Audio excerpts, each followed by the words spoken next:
Você é um gestor ou uma gestora que acredita que não vale a pena aprender determinadas técnicas porque o seu time já demonstrou que não está nem aí para isso.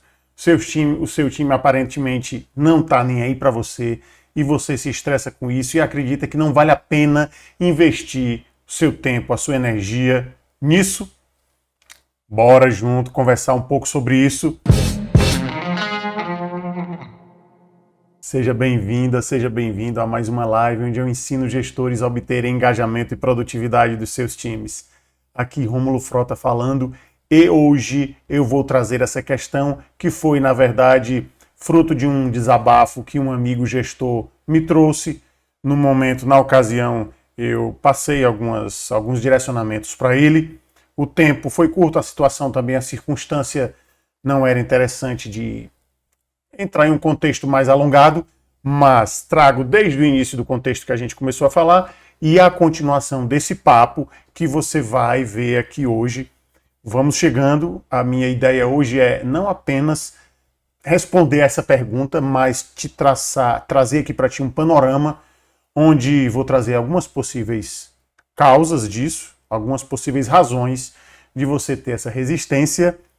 Entenda isso como realmente um atalho, uma ponte que pode te levar a um lugar melhor, a uma situação melhor. E vou trazer aqui o panorama das possibilidades do que foi, vou trazer alguns exemplos e vou trazer aqui também um direcionamento que vai, talvez, como eu já disse, te colocar em um lugar, em uma situação, em uma dimensão mais interessante.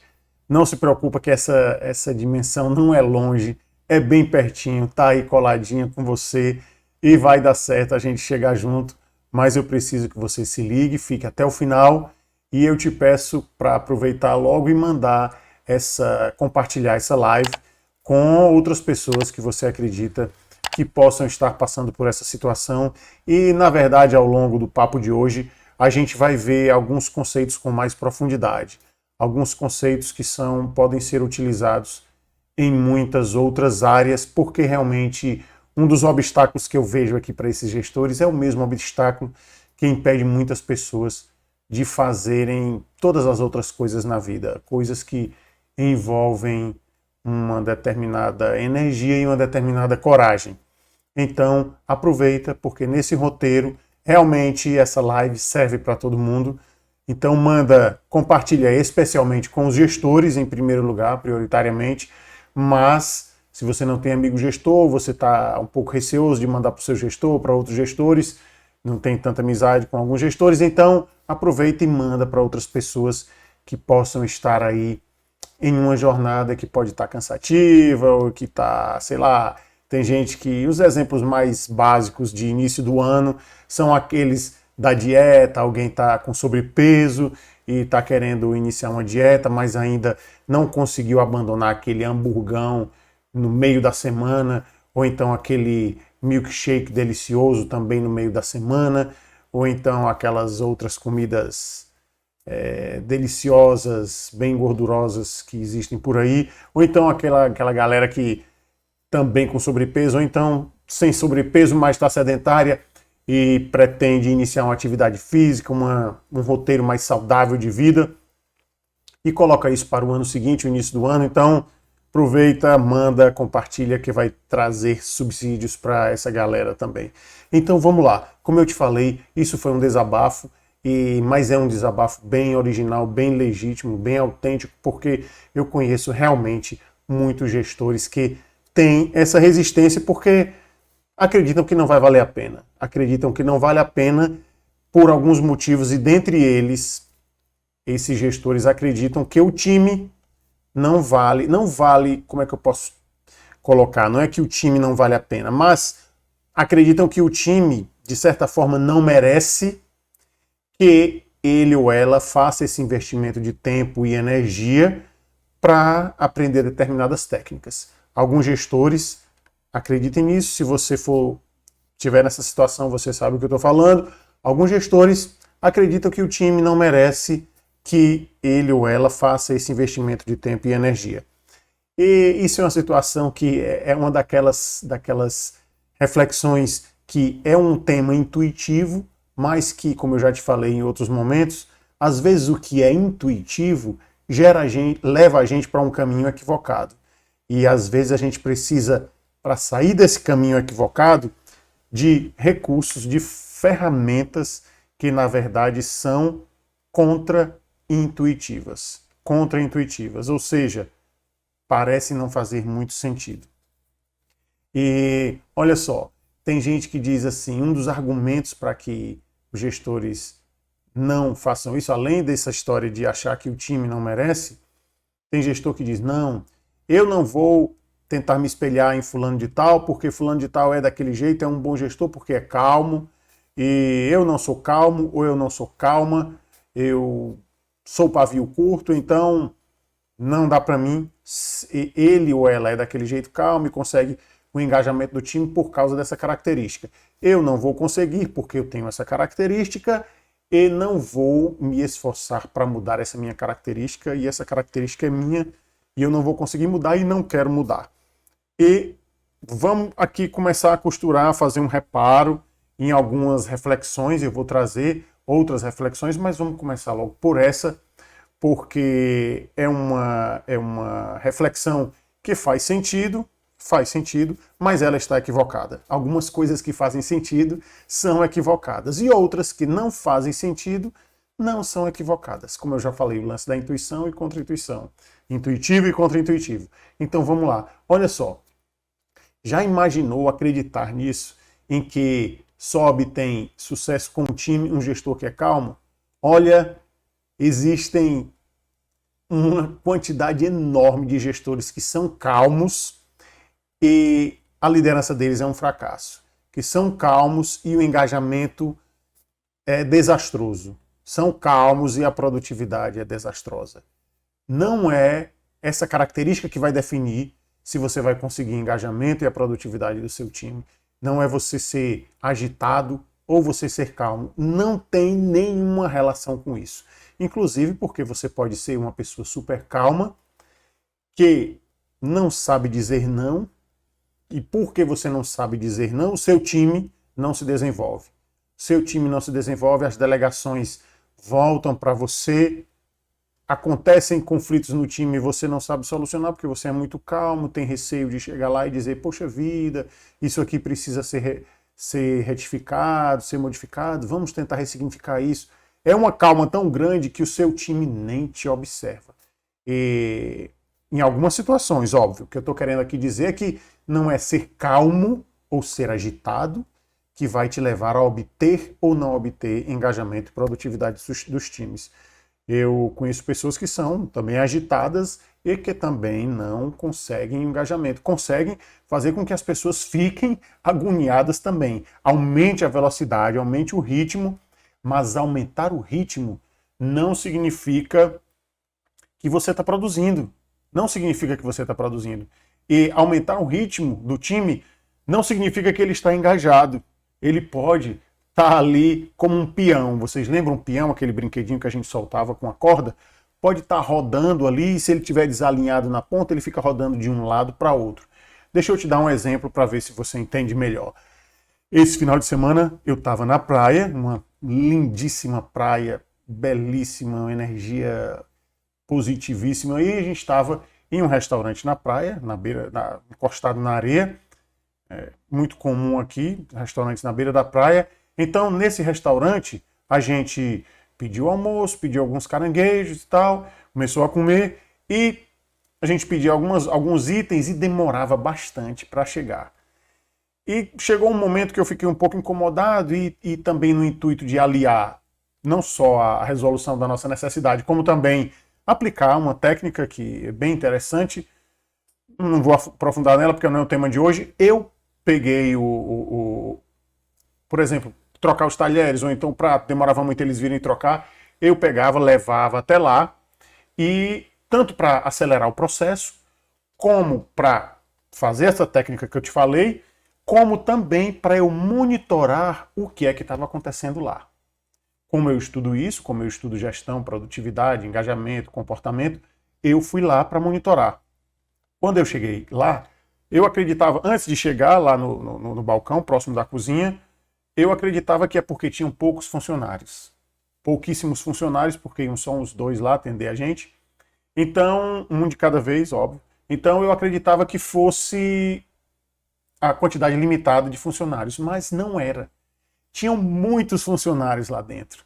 Muitos funcionários e eu fiquei impressionado.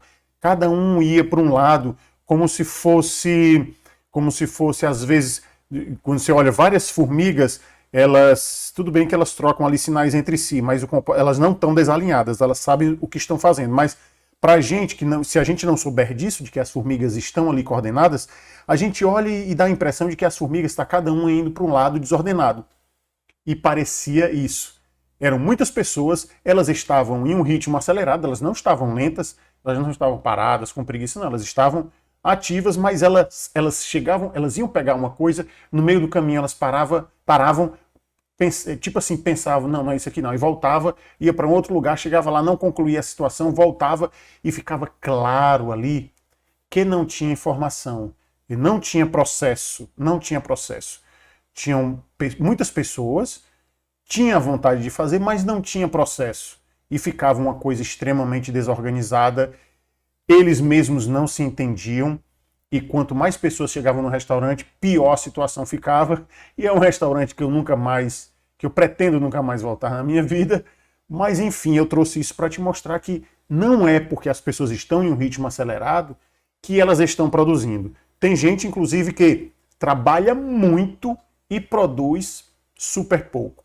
E tem gente que trabalha em um ritmo reduzido de velocidade ou às vezes até de tempo de expediente e produz muito mais. Então, se não houver processo, não adianta muito em determinadas situações, dependendo do nicho, obviamente.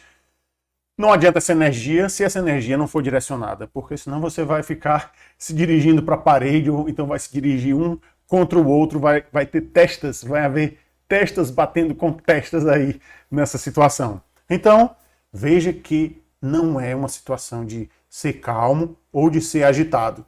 E, na verdade, quando a gente fala isso, é uma das desculpas, assim como aquela desculpa de dizer que, nossa, o gestor tal ou a gestora tal é assim, é uma boa gestora, tem liderança, porque tem essa habilidade. Já tem essa habilidade nata e não precisa desenvolver, é uma pessoa que já vem assim, eu não tenho essa habilidade, então não faz sentido eu querer me desenvolver para ter um padrão aproximado daquele gestor ou daquela gestora, porque ele ou ela já tem aquela habilidade e eu não tenho. Então, isso é realmente um argumento das pessoas que realmente têm um tipo de mentalidade que eu vou já trazer para a gente, e eu quero aqui, não é taxar, eu quero trazer essa descrição desse tipo de mentalidade para que a gente observe, para que, se for o seu caso, você observe, mas eu vou trazer também um roteiro para que você ressignifique, de acordo com a sua necessidade, essa situação. Então, outro roteiro é quando alguém diz, nossa, a pessoa é muito inteligente, ela tem uma cognição muito elevada e ela consegue aprender. Veja bem, tem gente que diz, não, eu não vou aprender porque eu não vou me esforçar para aprender técnicas, porque eu não tenho a habilidade da pessoa. E um outro roteiro é, essa pessoa tem essa habilidade porque ela é muito inteligente, ela tem uma cognição muito elevada e ela aprende as coisas muito rapidamente. Ou seja, nesse segundo caso, a pessoa acredita que não é porque a pessoa tem uma habilidade de conduzir as pessoas, de liderar. Ela acredita que aquela pessoa não tem aquela habilidade, mas ela é muito inteligente e estudou e investiu energia e tempo ali e aprendeu. Tanto por causa da inteligência, por causa do nível cognitivo, do nível de cognição. Então, eu sei que isso parece uma coisa simples, mas na verdade, para quem observa isso, as pessoas que têm liderança que foi conseguida por base do investimento de tempo e energia, para essas pessoas, isso, claro que não é intencional, mas parece uma ofensa, porque a pessoa não vê que, na verdade, ela se esforçou bastante, ela acreditou, ela fracassou algumas vezes, não conseguiu no começo, tentou outra vez, não conseguiu, tentou, enfim, tentou quantas fossem necessárias até conseguir desenvolver esse nível de liderança. Então, veja que muitas pessoas temem esse tipo de coisa, se escondem, tentam se esconder, porque tem essa justificativa de dizer, não, eu não consigo porque eu não tenho habilidade. Essas pessoas, o nome desse tipo de mentalidade é mentalidade fixa. Pessoas que acreditam que já vieram com um dom, ou então acreditam que as pessoas que têm habilidade é porque essas pessoas nasceram com um dom. Por exemplo, se alguém gosta de música e toca violão, é porque a pessoa nasceu com um dom para tocar violão. Quando alguém diz isso, a pessoa desconsidera quantos dias ou quantas semanas o dedo ficou ali cortado com calo, ficou com calo, a ponta do dedo com calo, de a pessoa treinar, quantos dias a mão ficou com dor, quantos dias a pessoa ficou com dor na mão, de tentar fazer algumas notas que são bem, no início são bem chatas e a gente acha que não vai conseguir, depois pesquisa aí pestana, ou então as dissonantes com pestana, que a mão da pessoa fica igual uma aranha, e no início para fazer isso dói muito aqui os tendões, e a pessoa olha, que é aquela história, quem vê palco não vê bastidor. Tem gente que só vê o palco, e é o mais comum, é o mais tradicional, as pessoas só verem o palco. A pessoa é uma boa gestora porque ela tem sorte de ter um time bom. Olha só que pensamento mais reduzido, mais resumido. A gestora é uma boa gestora porque ela teve sorte de ter um time bom. Então, isso é, obviamente, um argumento de quem tem esse tipo de mentalidade, que acredita que a pessoa está no palco porque ela chegou de uma hora para outra e a colocaram no palco, nesse caso dessa gestora.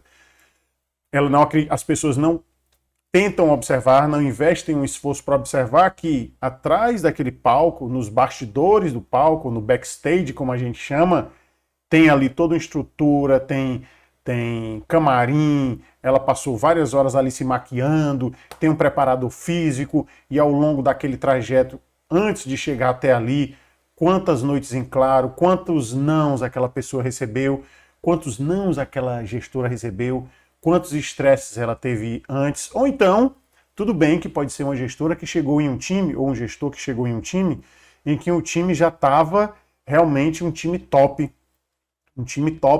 mas isso não quer dizer que o time permaneça top, porque dependendo do gestor, o time pode continuar produzindo, mas é um time que produz, dependendo dos danos que o gestor possa trazer, é um time que produz chateado, produz com raiva do gestor, olha, eu já vi cada episódio e recebi cada relato de episódios de amigos gestores falando de outros gestores, falando dos seus próprios gestores, membros de time falando dos comportamentos de alguns gestores. Meu Deus, é algo assim realmente... E o gestor não pode saber disso, ele não vai ter condições de saber disso, saber que o time considera o gestor um fracasso, um gestor ou uma gestora que estressa o time, que faz com que as pessoas cheguem em casa cansadas, que trabalhem estressados. O que é que ocorre com isso? Não é que a pessoa vá trabalhar e seja lá um parque de diversões, obviamente, ou como se estivesse em um bar. Não, não é isso. Mas as pessoas precisam trabalhar de forma profissional. E quando encontram um gestor, imagina um time que veste a camisa pelo departamento e um gestor que age de uma forma como se estivesse tratando com um cachorro. Tem gestor que é assim, tem gestora que é assim, age como se estivesse tratando com um cachorro, só que de uma forma mais não vai tentar ir para cima do cachorro, porque o cachorro vai morder. Então, age assim de uma forma indiferente, bem distante, às vezes coloca o time em uma situação complicada, coloca alguns membros do time em uma situação complicada, e se dentro do time tiver algum profissional que performe melhor, nossa senhora, esse tipo de gestor já fica com um medo terrível de ser colocado para trás e a resistência ainda é maior. Então, obviamente tem gestor ou gestora que prejudica substancialmente o time e ele ou ela não faz a menor ideia de como ele ou ela é visto pelo time. Isso é lamentável. Tem times, tem equipes que veem o gestor ou a gestora de uma forma lastimável. Mas como esses gestores vão saber disso? Não vai ter ninguém que vai dizer para eles, a não ser que seja, depois de explodir algo, recursos humanos ou diretoria de pessoal vai chegar e vai chamar para as conversas, enfim, vai ter que ter alguma solução, porque isso daí, obviamente, vai acarretar em adoecimento do time, os profissionais vão desenvolver burnout, ou presenteísmo, ou do presenteísmo vão para o burnout, enfim. O grande lance é que vai ter afastamento por licenças médicas e muitas vezes a variável de maior responsabilidade disso é o gestor ou a gestora. Agora, como eles vão saber disso? Porque o time não vai contar. O time não vai contar. Tem gestor que até desconfia, e se for um gestor de mentalidade fixa, aí é que ele se afasta realmente da mentalidade, da realidade. Porque as pessoas de mentalidade fixa, elas acreditam que as pessoas só são boas porque tem boas habilidades, porque aquelas habilidades já nasceram com aquelas habilidades, e elas acreditam que no que elas são bons é porque foi uma super habilidade. Aí o que é que acontece muitas vezes? Já nasceu com aquilo. O que é que acontece? Elas acreditam que não precisam se aperfeiçoar, e elas acreditam também, aliás, elas temem aprender coisas novas, elas tendem a ir para um roteiro diferente, elas temem, por exemplo, um feedback do time. Por que elas temem um feedback do time? Porque elas temem o fracasso. Elas temem o fracasso. As pessoas que têm mentalidade fixa, elas temem um fracasso. Ao invés da... E outra coisa, elas não dizem eu fracassei. Quando elas fracassam, quando elas erram alguma coisa, quando elas tentam desenvolver alguma habilidade que elas falham, elas não dizem eu fracassei, por enquanto eu estou fracassando, ou então eu fracassei nessa etapa. Não, elas dizem eu sou fracassado. Então elas temem ter que pensar isso. Porque se elas erram, elas consideram o erro como algo realmente que as caracteriza como um fracassado ou uma fracassada. E já as pessoas de mentalidade de crescimento é o contrário, elas entendem que fracassaram em determinada ocasião porque faltou um pouco mais delas e elas entendem que vão fazer melhor para que na próxima não ocorra esse fracasso. E se fracassar na próxima, ela vai cair a ficha nelas de que falta ainda algo e assim elas vão continuar persistindo para isso. E os exemplos são os mais variados possíveis e a gente não precisa dizer nem grandes nomes, nem da arte, nem dos esportes, nem do mercado financeiro.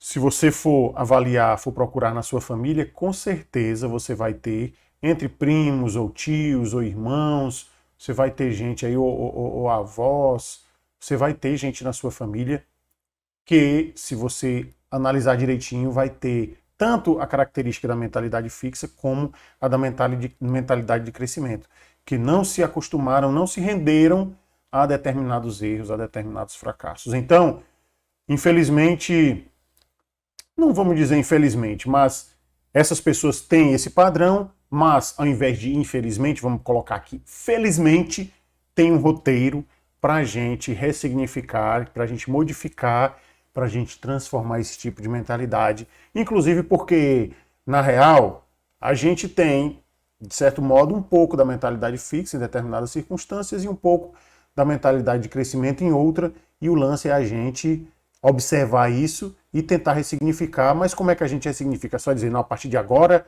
eu vou ter esse tipo de mentalidade? Não, a gente utiliza alguns roteiros, como, por exemplo, avaliar os ganhos que a gente vai ter em mudar aquele padrão de mentalidade, e esse padrão de mentalidade não é só estalar o dedo, ele inicia, obviamente, a gente tentando implementar, acreditando, o primeiro passo é acreditar e dizer, não, se eu falhar, eu vou tentar novamente, porque isso não me define, uma falha não define.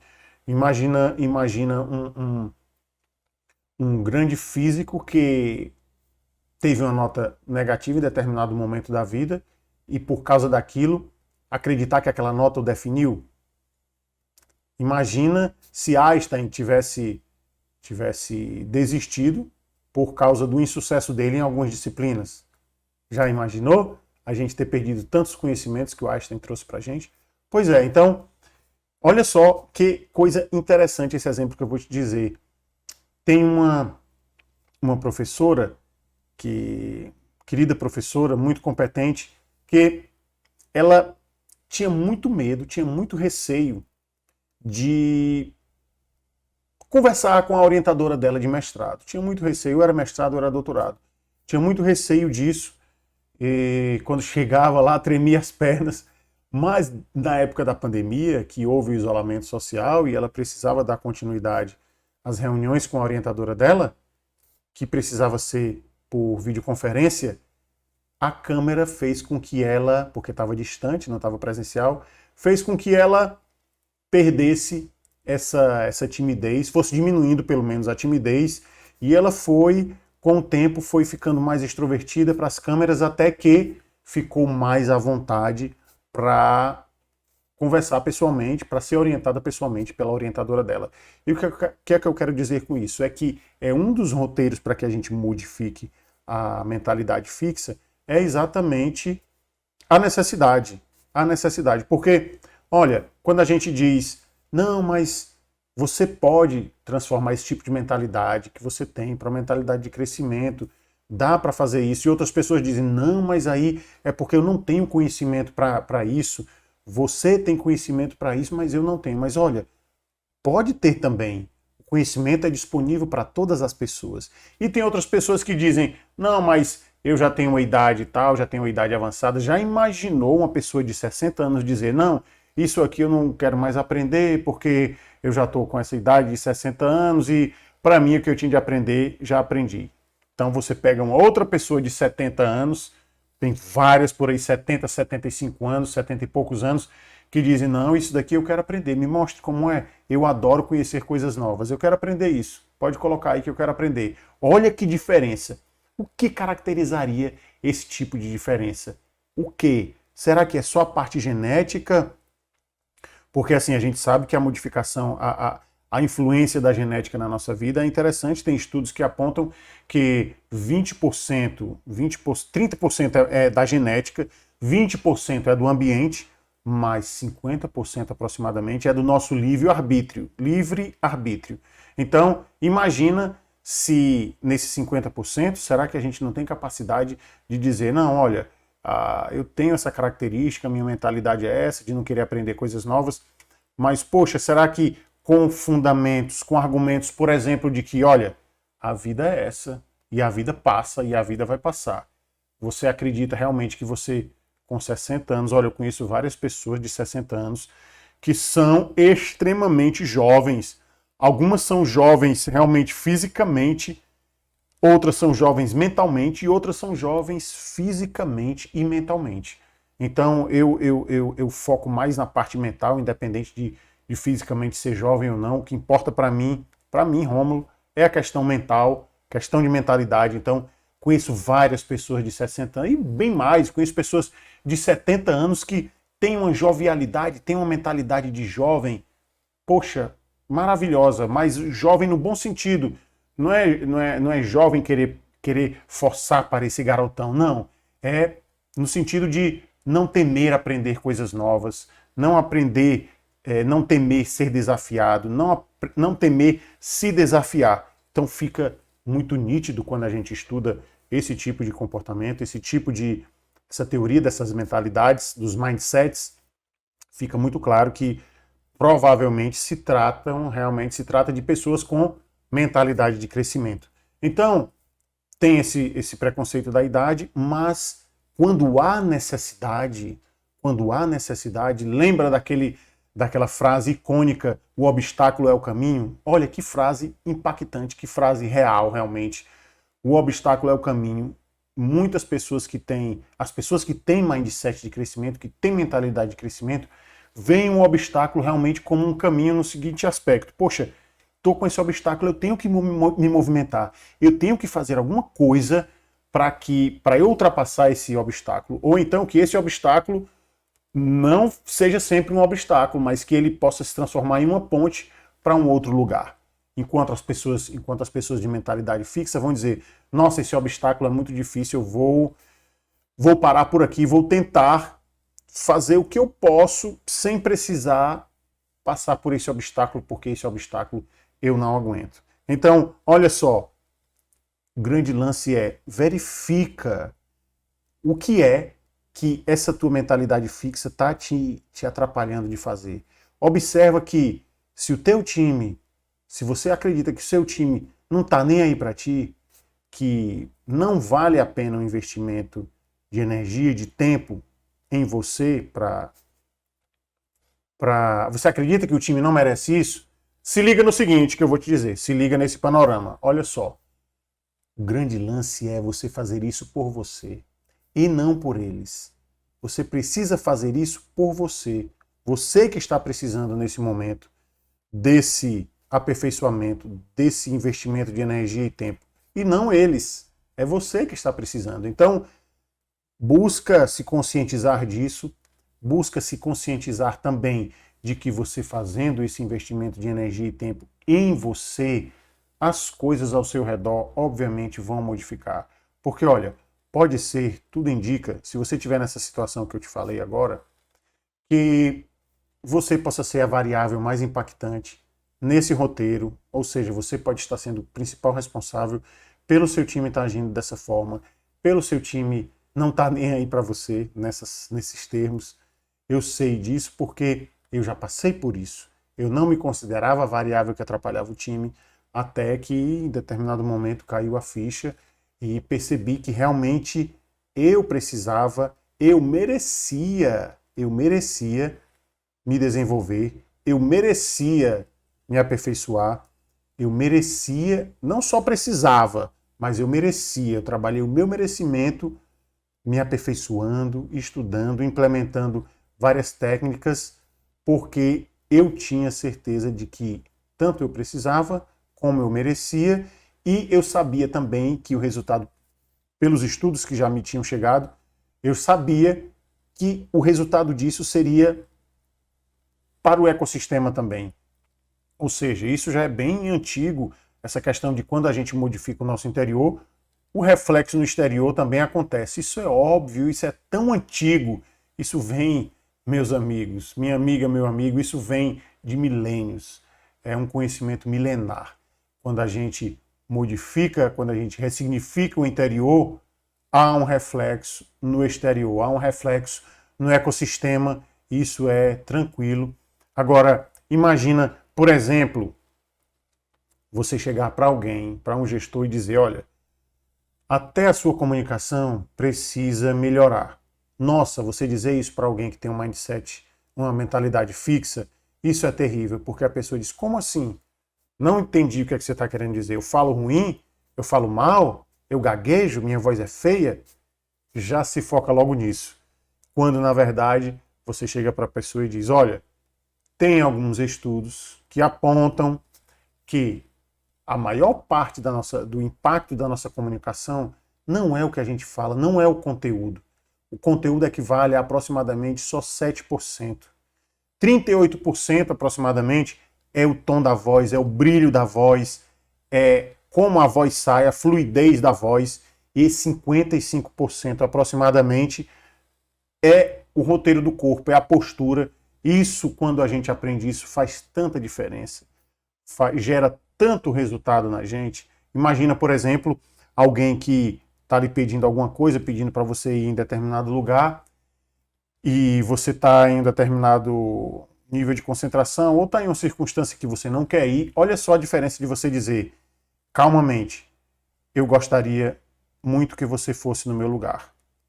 Olha a diferença que eu vou te dizer agora, que agora o conteúdo é o mesmo, mas agora eu vou mudar o brilho, vou mudar a tonalidade.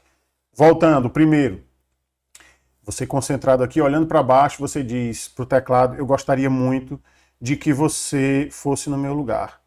Isso é um roteiro. O outro, eu gostaria muito que você fosse no meu lugar. Olha que mudança incrível só com a tonalidade, só com os 38% da voz. Agora imagine se você diz o conteúdo com o tom e ainda o comportamento, olhando para a pessoa seriamente e falando esse roteiro.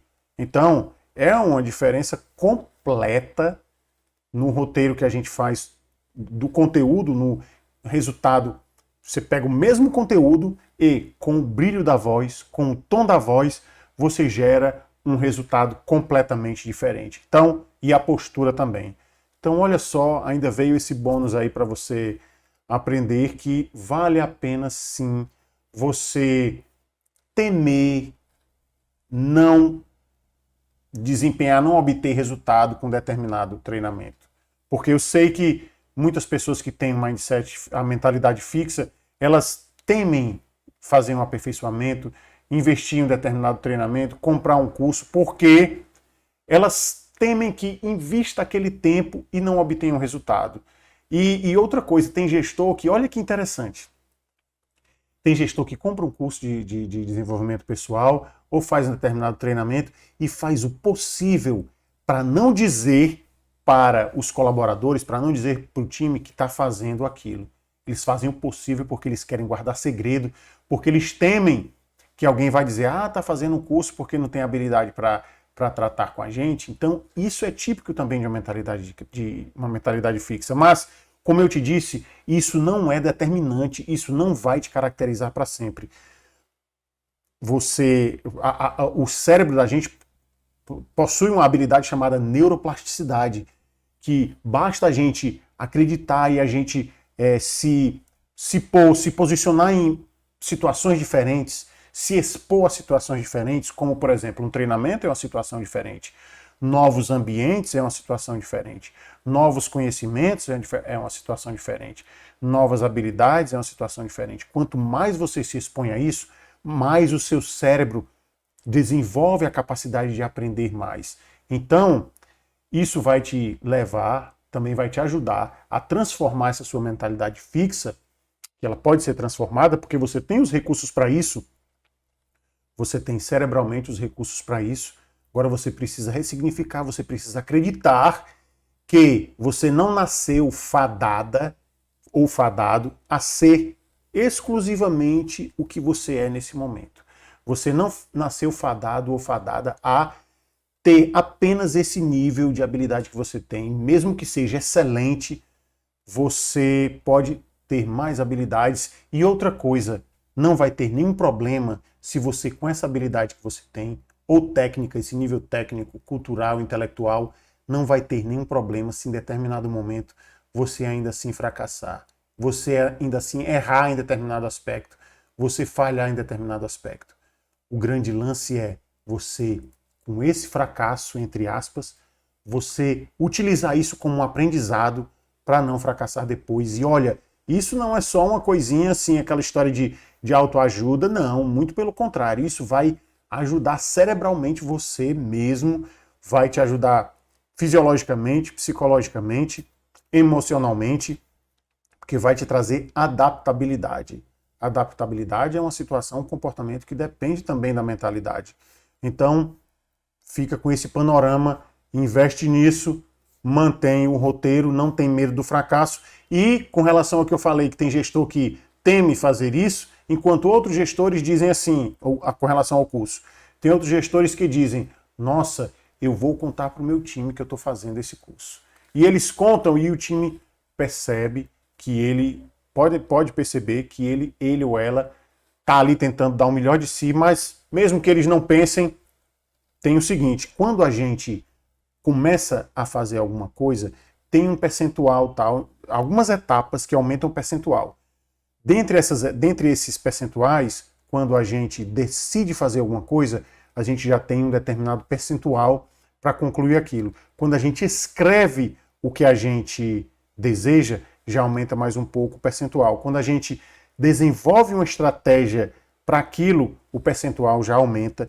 Quando a gente define metas e prazos para aquilo, o percentual já aumenta mais, e já aumenta mais um pouco. E quando a gente, além disso, quando a gente comenta com as pessoas o que a gente está fazendo, quando a gente se compromete dizendo que vai chegar, vai concluir, por exemplo, um curso de liderança, um curso para aprender a obter engajamento e produtividade do time, quando a gente faz essas etapas e ainda expõe isso, a gente se compromete consigo para que isso chegue cada vez mais perto da obtenção desse resultado. Fica com esse panorama, te desejo sucesso e a gente se encontra o mais breve possível. Um grande abraço.